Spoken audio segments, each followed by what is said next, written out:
आप देख रहे हैं देश का सबसे भरोसेमंद चैनल एन दिल्ली नेशनल।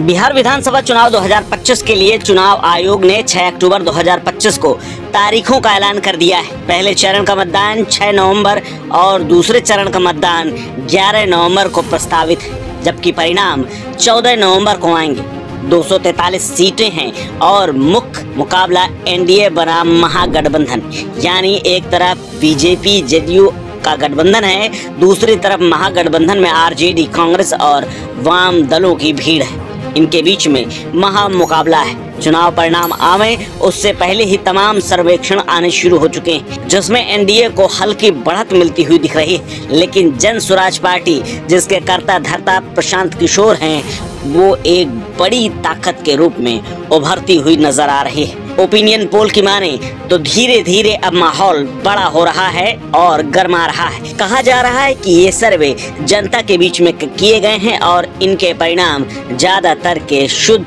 और सटीक होते हैं, लेकिन अंतिम परिणाम तो जनता को ही देना है, क्योंकि यहाँ पर मुद्दे जातिगत समीकरण हैं तो दूसरी तरफ राष्ट्रवाद वाला मुद्दा है। लेकिन बेरोजगारी, विकास और पलायन भी एक बड़ा मुद्दा बनकर उभरे हैं। सर्वे की माने तो बिहार में विधानसभा चुनावों की तारीखों के ऐलान के साथ ही अब यहाँ पर कई सर्वे हुए हैं, जिनमें से बिहार में किसकी होगी सरकार, इस विषय को लेकर के मेट्राइज और IANS ने सर्वे किया है। ओपिनियन पोल ने राज्य की राजनीति में नई बहस छेड़ दी है। इस सर्वे के नतीजे बताते हैं कि मुकाबला बेहद कड़ा और दिलचस्प होने वाला है, लेकिन एनडीए फिलहाल बढ़त लेता हुआ दिखाई दे रहा है। वहीं तेजस्वी यादव और प्रशांत किशोर भी जनता के बीच में अपनी बड़ी जगह बनाने में कामयाब होते हुए नजर आ रहे हैं। इस ओपिनियन पोल में सीएम फेस को लेकर के बिहार के चुनावी मुद्दे, SIR से लेकर के जनता के कई मुद्दों पर राय ली गई है। तो आइए आपको बताते हैं कि कौन सा ओपिनियन पोल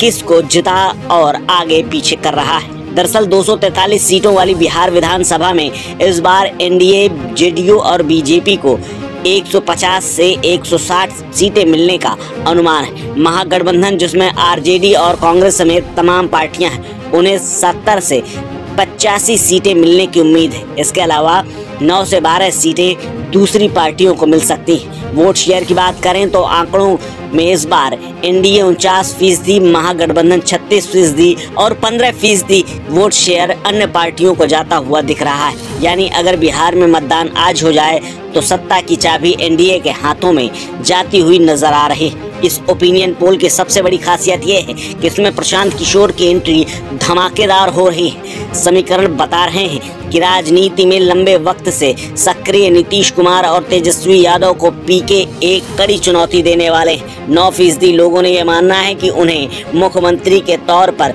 देखना वो पसंद करेंगे।